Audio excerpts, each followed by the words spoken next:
Okay, we are here today to talk about a chapter from Skin in the Game by Nicholas Nassim Taleb, and that is book 3, or chapter 2, "The Most Intolerant Wins the Dominance of the Stubborn Minority." So, does anybody here want to sort of give a overview? It's pretty What do hard you to think, give, Eddie? It's hard to give like a full overview because he talks about so many different things. I can like give like some of the major points maybe, but I'll also say before we start, my biggest problem whenever I read him, I think he's like really fun to read and he's like a funny guy, but his like all of his books are kind of like this. He talks like very shortly about like the mechanics of one of his theories, and then just like piles on different examples of how it plays out, which are all interesting. But then when like if I wanted to try to apply this theory of minority rule, there's like only a few different things I can think of where it's relevant, or like where I can see how it like maps onto another situation. So I don't know. I still like, having read the chapter, which was pretty short for such a big concept he's trying to explain. I don't super feel like I can explain how it works. Well, it sounds like there's a couple conditions for minority rule, a couple conditions required, and it sounded like not everything would follow minority rule. Like he says, genetics follows majority rule, but things like, I don't know, consumer, like market behavior, like kosher drinks, for example. Like in the beginning, he's saying that like it doesn't really cost any. There's no cost difference between making kosher versus not kosher drinks. Anybody who drinks kosher drinks will also drink non-kosher drinks, but not the opposite. So, what manufacturers of drinks do is just kosher drinks because there's not really any reason for them not to. And so it works there, but it doesn't work in cases of like, I think he says later on, like religion spreading, where like if if you're Jewish and you only want to marry other Jewish people, you're not going to spread. Whereas if you're Christian, you'll marry anybody. I guess I sort of was going to ask you guys about that section. I don't want to jump too far ahead, but was there kind of more to the overview that either of you guys wanted to walk through? I'll just say quickly that my internet cut out for 2 seconds there, so I missed some of the overview.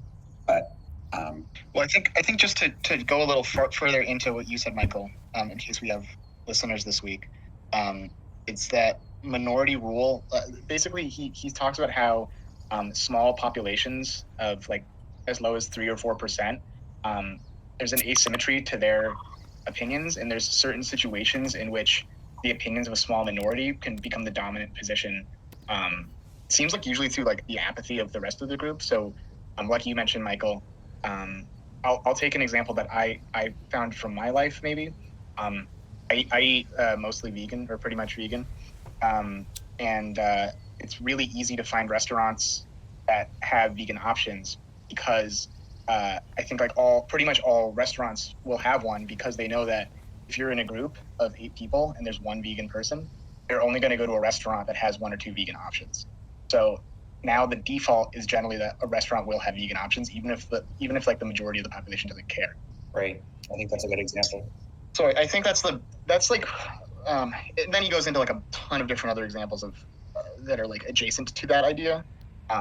Like you mentioned, Michael, genetics, stuff about markets, but I don't feel like he got too deep into any of them. He just kind of like brought them up as an aside. I don't know. Again, it's like hard to summarize because like he touched on so many different things, but I guess we could get into it from there. Yeah, totally. There were a couple instances that I had kind of thoughts on, questions.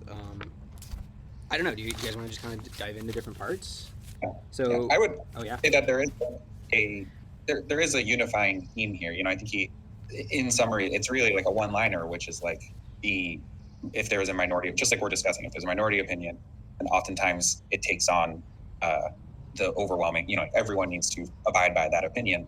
At the bottom, like the very concluding couple sentences are about how we pretend that there's like consensus or voting or majority or committees or any and polling and things like that, but really only if people suffice to disproportionately move the needle. And he uses the word asymmetric a lot, basically meaning that like, a small number of people decide the rules. mm-hmm. Yeah. Yeah, he gives us. I'll just add that. Oh yeah.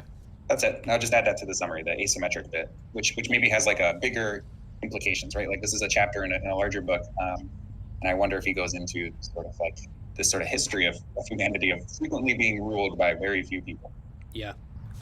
Yeah. So one of the examples that he brought up was sitting around a barbecue, and they're trying to decide whether they want to serve GMO or non-GMO food. And so it's the same as the kosher thing, where anybody who will eat not what is it?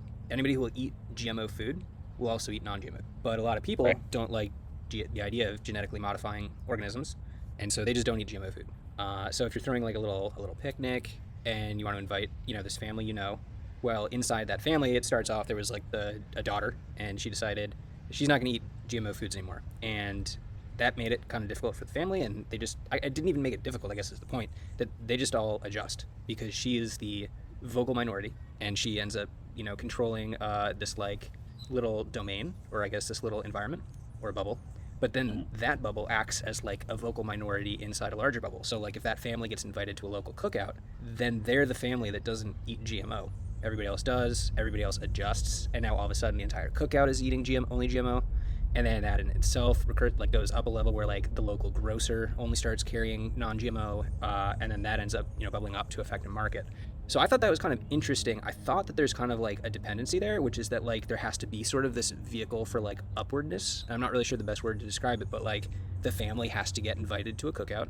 The cookout has to be buying local food, or so, I guess stuff like that, where it's like there's always, it's not just the rule of the vocal minority for it to really cascade up into like a global, national, like giant market effect. There also just has to be this sort of like upward vector, and I'm not sure that that's really defined, but does that sort of make sense? Yeah, and it was perfectly sort of like demonstrated in this funny little diagram that he does with the pink squares that slowly take over all of the yellow color zones in the picture.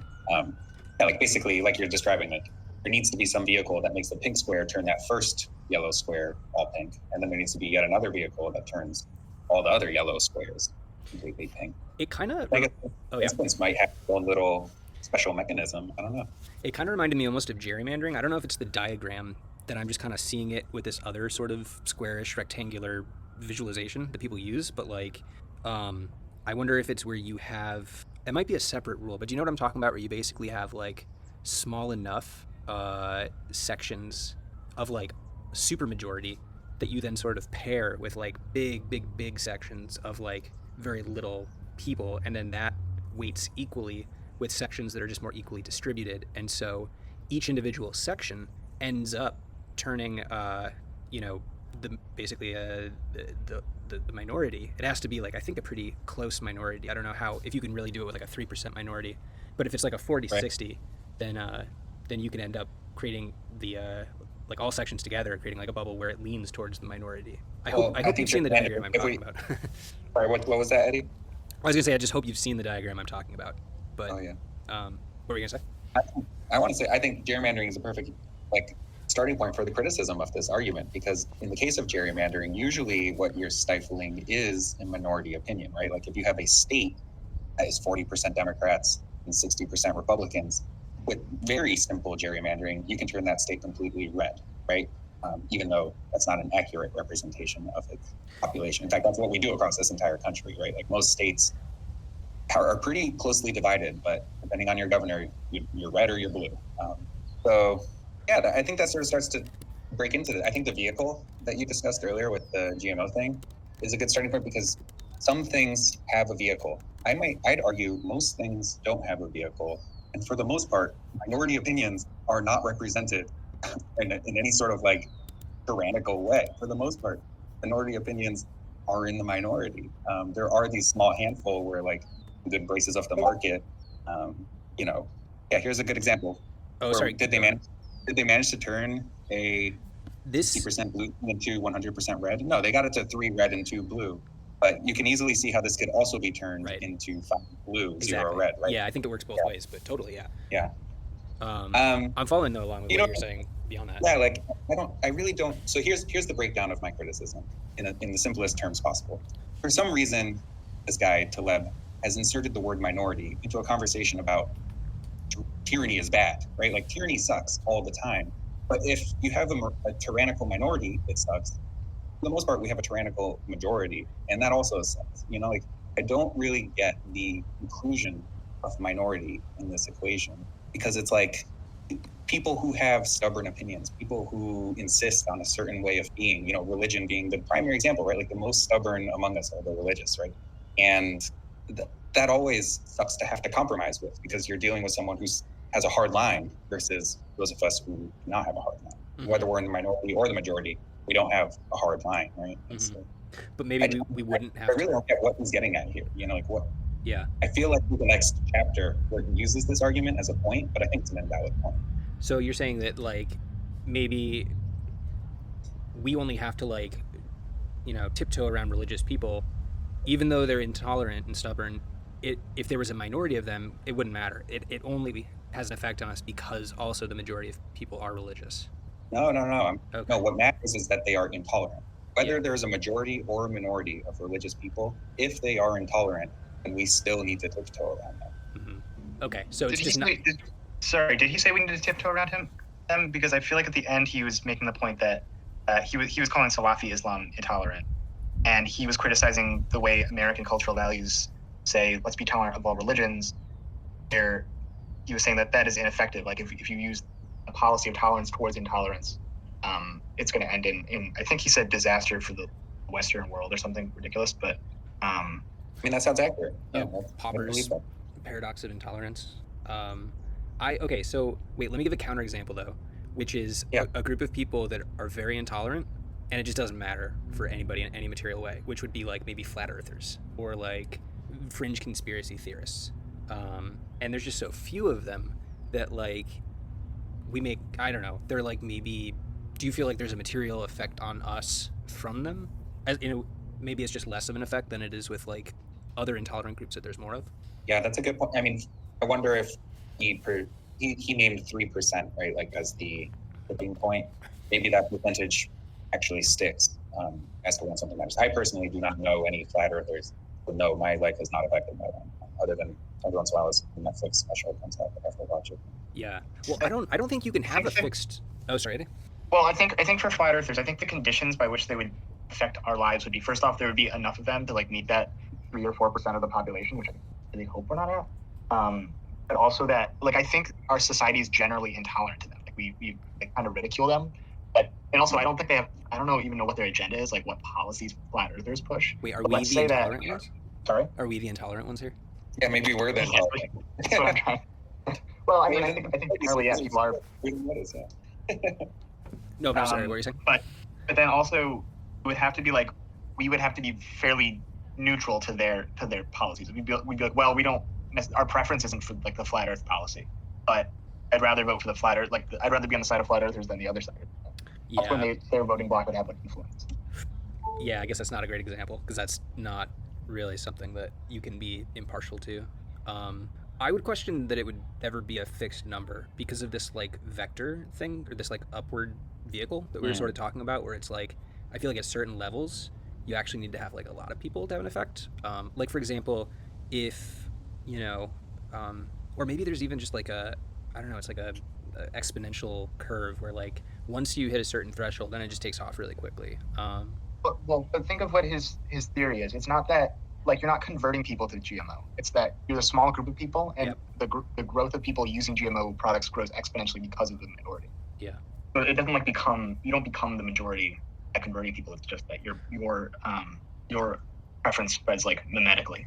I will say there's also probably he might just be creating a way too rational example of people might just not. I mean, I might start eating.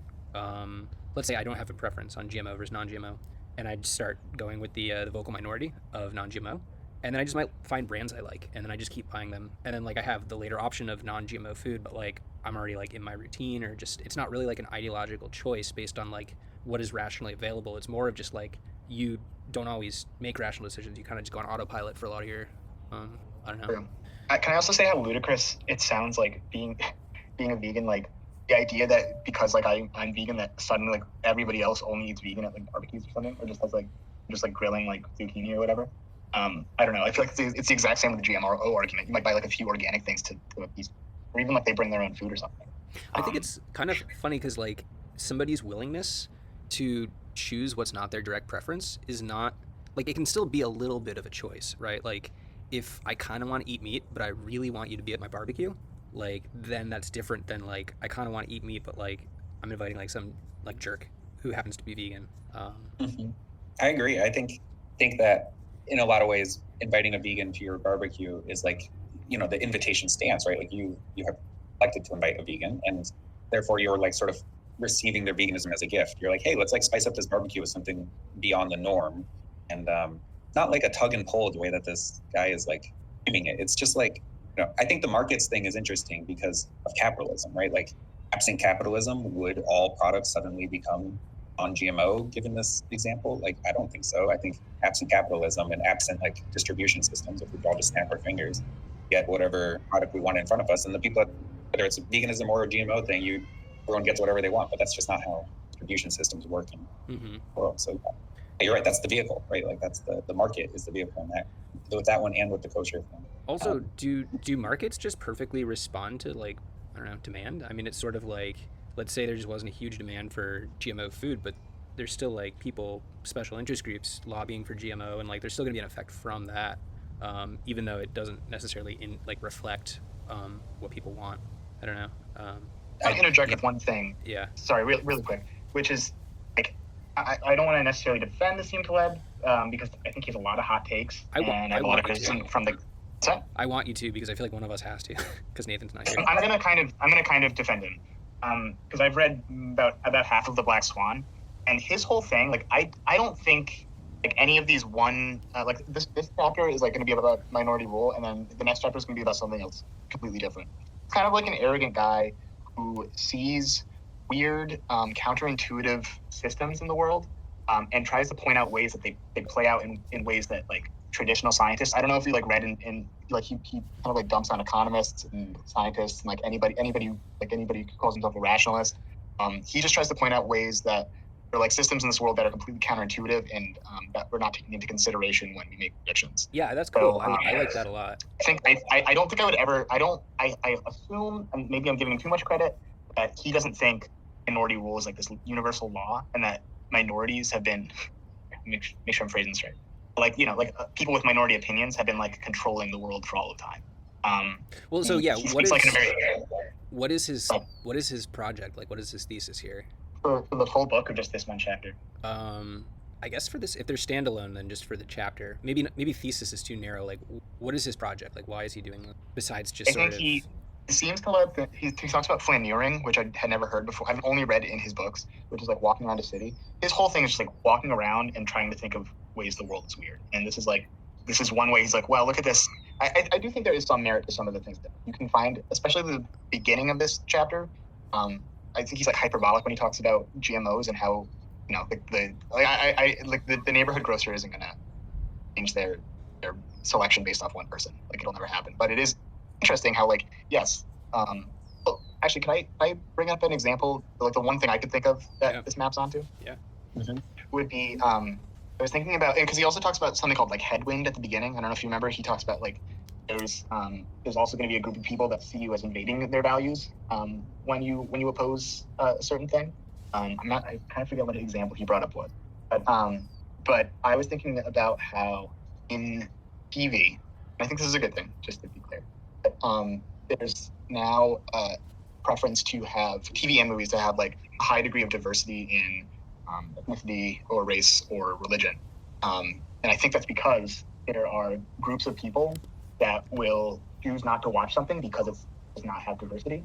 And that there's a larger group of people that don't care either way. They'll watch something that's just white people, or they'll watch something that's highly diverse. So it's safer for a production studio to have like a diverse cast because you're going to get both people no matter what. Mm-hmm. And then there's that headwind of people that see that as like PC culture overtaking the media or something, which will choose not to watch because of that. Yeah, I think that's a really good example, and it's like I don't want to totally play by the language of like neoliberal like economics, which is really only looking at things like supply and demand, and maybe not only, but the example that you brought up. What was the example you brought up? Diversity in television or movies. And so I think that's sort of how you see all these like corporations just start to liberalize. Like everybody starts to become like Black Lives Matter and anti-Asian hate and like adopting all these very liberal slogans, and like all these corporations like Nike and ones that are I don't want to say apolitical, but like don't have like an explicit reason to be like making statements about this because of the same exact thing, like this phenomenon. And I think that in itself is that like I think we've been seeing a lot of that where like businesses all across from every like field every disparate field are all sort of converging on this same like liberalization. Yeah, I think that's what I worried that this was sort of getting at, because I think maybe in this particular instance with Black Lives Matter being the subject, it seems a little difficult for us to appreciate white dudes. But one of these days, isn't there that famous saying where it's like, when they came after me, then there was no one left standing, right? Like, one of these days, one of these organizations is going to say something that really speaks to you personally, and you'll be grateful that they said it, right? Like, these organizations are just trying to create a sense of like invitation to an otherwise marginalized group. It's not about you, Michael. It's about other people. So one of these days, when it is about you, I'm sure you'll be grateful that, like, oh, great, like organization X, like, yeah, I mean, is I don't want to take on my yeah, and I don't want to. Oh, sorry, yeah. And I hear you. I don't want you to jump into defensive mode, because I don't mean to put you on the defensive. No. I think back to Taleb, like, it really does feel like he's viewing these conversations as a battlefield, and I'm just sitting here like, this isn't a battlefield. Like, we're all just trying to like get by here, like, the reason why I don't mind eating kosher food is because I want my Jewish friends who insist on kosher food to be able to have a meal with me. Like, it's not evil on either of our parts. There are certain things that are evil, which we should be about, right? Like Republicans employing minority rule. It's a real thing. That is a problem. Yeah, no, I think that's a good. Things that he uses are also like I mentioned in my little like message here, they're also snowflakey. Like, he really seems to have it out for the snowflake. He has this whole rhetoric about anti-fragility, which I didn't read enough into, but I immediately was like, whoa, dude, like, it's, like, we're human beings, right? Like, the famous examples of the cave people who survived to old age, even with like broken legs, like, that's in our nature to take care of our more fragile peers. Sorry, I don't want to interrupt you, Fran. Yeah, go ahead.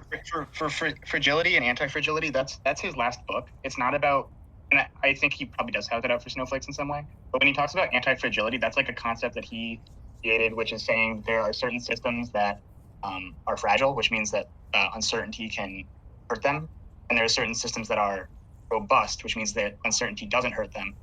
But his whole concept of anti-fragility, which I don't entirely understand because I haven't read the book, is that there are certain systems that you can set up that benefit from unstable conditions. But when he's saying anti-fragile, he's not saying like, hey, don't be a snowflake. He's talking about this thing he laid out in a previous. Thank you for that, Ed. I do think he's obviously not writing for an American audience. Does anyone know if his writing is in English first? Because using words like, I noticed that, but using words like the dictatorship of the small minority and then anti-fragility, like, it feels very tone deaf for the current state of sort of liberal conversation. So, maybe Eddie knows the answer, but I was going to respond to an earlier point. I don't know. Go ahead. Okay. Yeah, I think the kosher example with the friends is really good.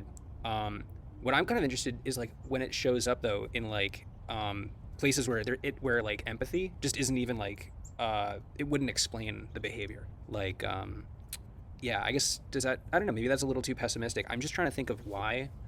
Like I understand why I would care about like Black Lives Matter and every the identity issues that are facing everybody, as well as class issues. Both of them are important. But like I have emotions, and like corporations don't. But corporations still do the same thing, and I could kind of see that it's almost kind of interesting because we as like emotional and like interpersonal agents, our choices are like almost external to us, and they have like this, according to like I guess an economic lens, like a quantifiable effect. Like if enough people like are welcoming, if enough people like are supportive, then like there is this like mass effect where it ripples through like markets and stuff like that, where like it just isn't really something where it would come from. Does that make sense? I feel like I don't want to introduce like an artifact of like how we think about it to describe something that like doesn't actually exist and compare it to like emotions which do. I don't know. I lost you a little bit. Did you follow, Ahmed?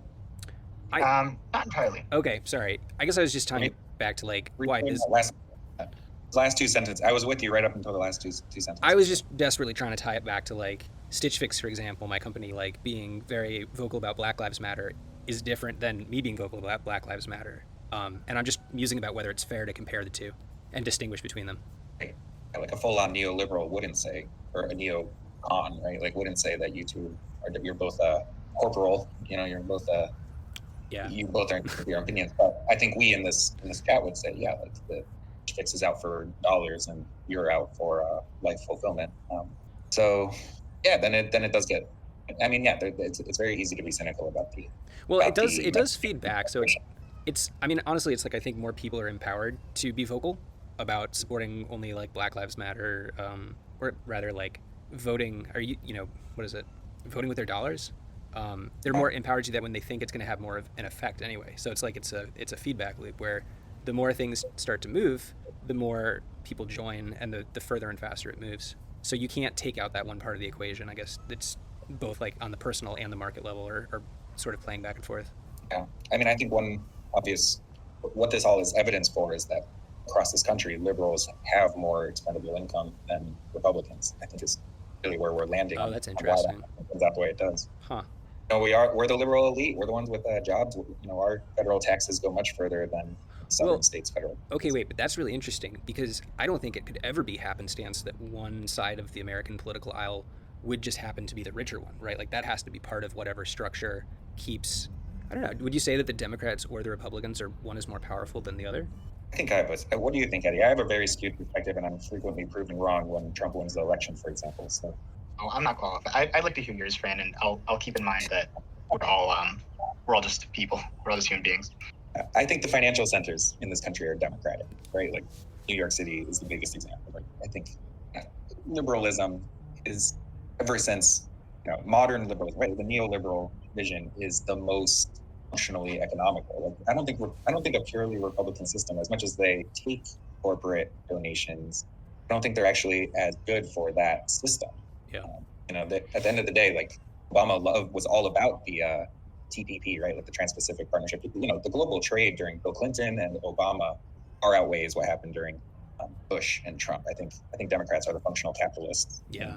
Well, maybe that's the piece that's missing here is that like through being more tolerant, you have a more, I don't know, efficient economy, or like, like, I don't know, I feel like that's a terrible way of phrasing it, but like maybe there's a reason that like liberal marketeers like gain capital faster than like conservative ones, which is that liberals can just offer to like larger markets. And I feel like I'm being like forced into like a way of looking at economics that I don't really like and agree with. I hear you not liking it, but I have dipped my toe in that water and I see the argument. I definitely think money is bad, like a this broad strokes type of thing. But I think that where Obama, for example, was coming from, it's like if you do good trade with tyrannical countries, it turns out that affluent people are less likely to be angry and want to nuke you, right? Like if we just sort of rise all ship, the tide that raises all. Sorry, what's the idiom there? I forget. But yeah. Basically, if people aren't starving, then they're less likely to be pissed off. Is I think what the mantra that they operate off of. Yep. Yeah. I mean, yeah, I agree. I mean, if the market is how people are able to survive, that's certainly important, at least in the short term. Yeah. Do you want to? I think you asked a very good question earlier, and if we're up for it, I'd go back to it. And I wonder if either of you have a take on it. I didn't read Skin in the Game, but I did read up on it a little bit, and I listened to a podcast on my way home today about summarizing the whole book. I guess it's about. Have either of you read it actually? No. We need Nathan here. I know. Yeah. Basically, it's a very aptly titled book, Skin in the Game, because it's about the fact that decision makers need to have something at stake in order for their decisions to be valid. So he sort of hates on bureaucracy a lot. Basically says that you need to be at risk of losing something when you make a decision on behalf of many people. Otherwise, you're incapable of making a good decision. You need to have skin in the game, right, in order to do a good job, right? He really has a distaste for bureaucracy. Again, if his book is anything like this essay, I can already imagine him repeating that thing over and over and over again. It felt very redundant. Essay. In the podcast that I listened to, it felt similarly redundant, where I think the big culminating example was the Pope. If the Pope got shot, would he elect to go to the hospital, or would he do as his doctrine prescribes and go to, I don't know, whatever temple and have people pray for him? Obviously, he would go to the hospital because he does not have skin in the game. He's just as not religious as the rest of us, right? It's the argument that Taleb makes it.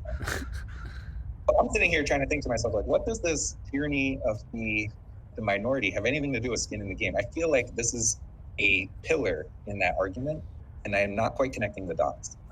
Perhaps that, if you are a minority making decisions on behalf of the majority, in the kosher food example, Jewish people are yeah, great. Or sorry, kosher Jewish people are insistent on like employing a rabbi at the Nabisco factory or whatever. And so since they don't really have skin in the Nabisco profit game, they only have, they only can gain from that situation. They can't really lose from that situation. There's nothing to lose if Yeah, if you right. have a factory. Yeah, they can make like a cold market decision. I don't What do know. you mean by that? Well, okay, maybe I'm thinking of Nabisco deciding whether or not they're going to exclusively do kosher food, and they don't have skin in the game in that sense. Like they don't really are not invested in the outcome of the decision. Whereas like a person deciding whether or not to serve kosher food is invested in the outcome of the decision. Yeah. Well, in Nabisco's case, they don't want to go out of business. Yeah, I guess they are invested in the outcome of the decision.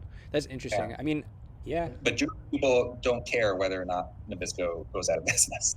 Don't No, tell they that to do my not have wife. skin in the game. The decision makers here don't have skin in the game. They're like, yeah, you're gonna make all our food kosher, and if it makes you go bankrupt, whatever, we'll buy from Kraft instead. That's their argument. Yeah. I think it's so simple, it's so unnuanced, and I'm just in here. I'm like, come on, Taleb, like this isn't. It's not like, yeah. So you think that is what explains it more than this like vocal minority, is just whether or not there's skin in the game? That's what if this was a since this was a chapter in that book, I'm trying to just connect that. Yeah, totally. It was weird that he didn't mention. I don't think he said skin in the game once that entire chapter, but he did mention his previous book. So like, yeah, I agree. Like, I have no clue. Maybe the next chapter ties it in, but that was weird to me. It seemed like just an essay inserted into a larger book. Yeah. Well, if none of us have read his book, do we not have enough skin in the game to discuss a chapter from it? Because we've got nothing to gain or lose. Yeah, right. I mean, I don't care what people think of Nassim Taleb. Yeah. That's why it was so important that Nathan, his like biggest fan, was here. I don't know. I'm being a little judgmental of Nathan just by learning that. I don't know. I'm sure it was like an emergency. Yeah. Oh yeah, for sure. Yeah, I wanted to go back though to talking about like who is more powerful, Democrats or Republicans. And I guess I'm just gonna give a really big non-answer, which is that like maybe we can't even identify like locuses of like individual points of wealth. Like, what would it mean for like one party to be more powerful? That like there's maybe just more money in like possessed by all of its members, or I guess that's maybe a separate issue of how you'd even measure it. But I just feel like there is no distinction of Democrat versus Republican for so many of like the decisions. Like that's just not information that's used, and the markets, or I guess whatever power, however you'd measure power, just it all sort of is part of this amorphous blob that you can't really divide in the first place, which is again this terrible non-answer. But it made me think that like just so much of this argument feels like relies on being able to draw the right distinctions and create the right categories between things of like GMO versus non-GMO. But what happens when some of those non-GMO people are also kosher? And I think I don't know, maybe it's in reality I'd be kind of skeptical that like there's a science to applying this idea or testing it empirically. I see what you mean. Yeah, like in arguing GMO versus non-GMO, you leave out the argument of distribution systems or big agriculture versus no big agriculture, right? Like the assumption there is just like, oh yeah, we're all doing big agriculture. Exactly. You're only looking, you're just looking at a single variable in a single case. Yeah. Well, yeah, I don't know. I feel like I like how you've described him to me. So I'll check out his books because those ideas are pretty interesting. There were a bunch of things he brought up that I thought were super interesting, but I wish he like explained what he was saying. Like I think like I said before, he'll bring up this idea of minority rule, spend like half a page on how it works, like the mechanics of it, and then just example after example. So like he brought up Brexit, which sounded like really he was talking something about how I couldn't even tell what his take on Brexit was. But he was saying that there's a big difference between being an individual state of Britain versus being like the amount of influence you have when you're part of a single entity of the European Union.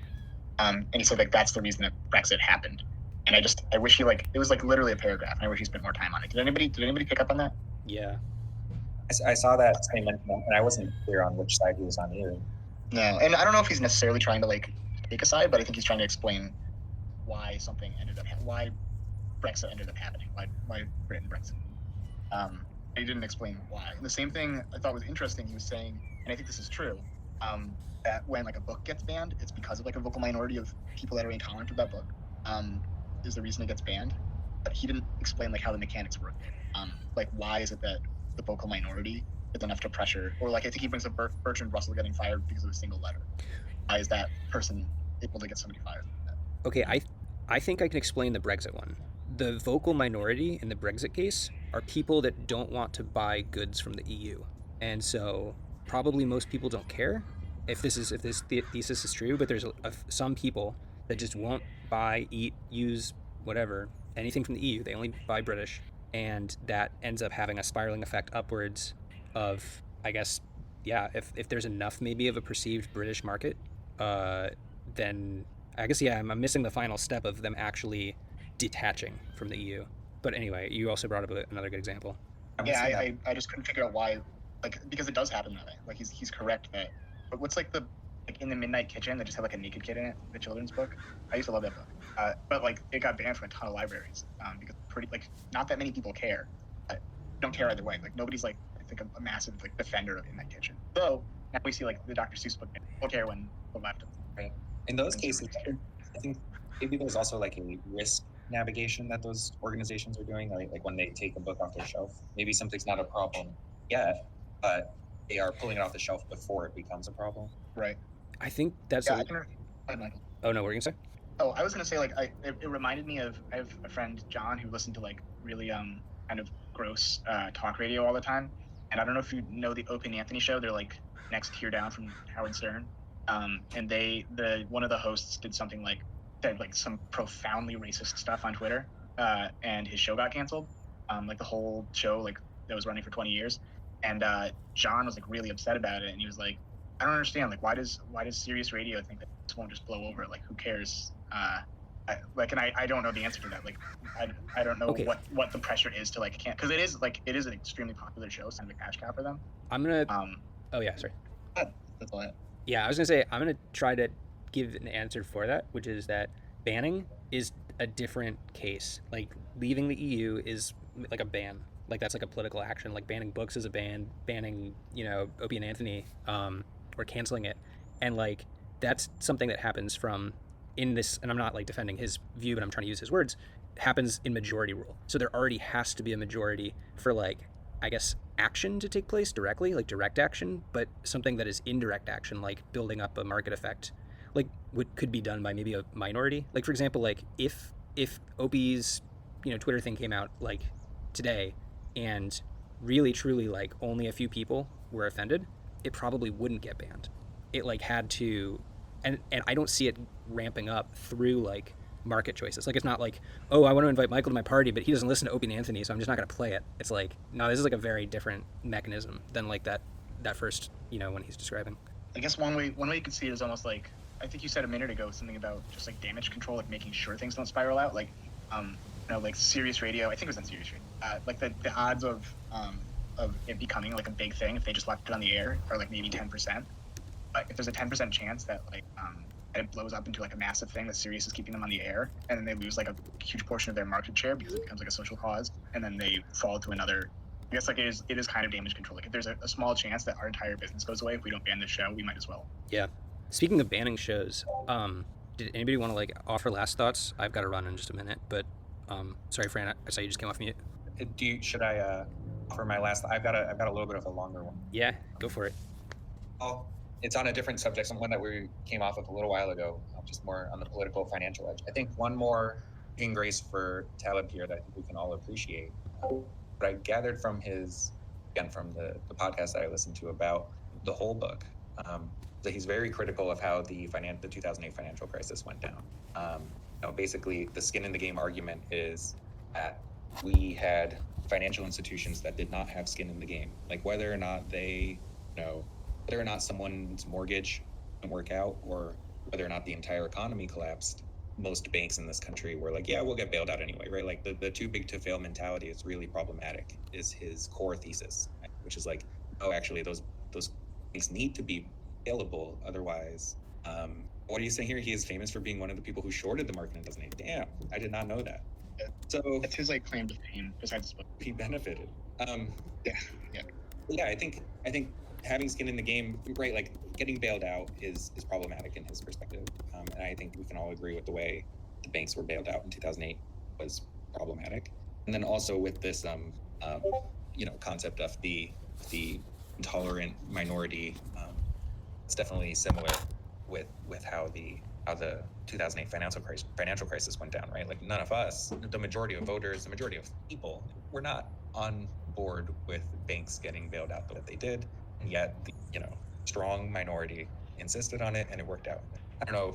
Like I wish that he stuck to that example instead of like making this a broader issue, because Yeah, I think what's I don't think it is a broad issue. I think it's a case by case type of problem. It's only a Yeah, I problem. totally agree. I agree. And then also, I think what I just thought of is kind of a lot of his examples were minorities of people that don't have like a ton of power. But there are like other minorities, like investment bankers or the 1%, who do have a lot of power. Right. But they are technically minorities.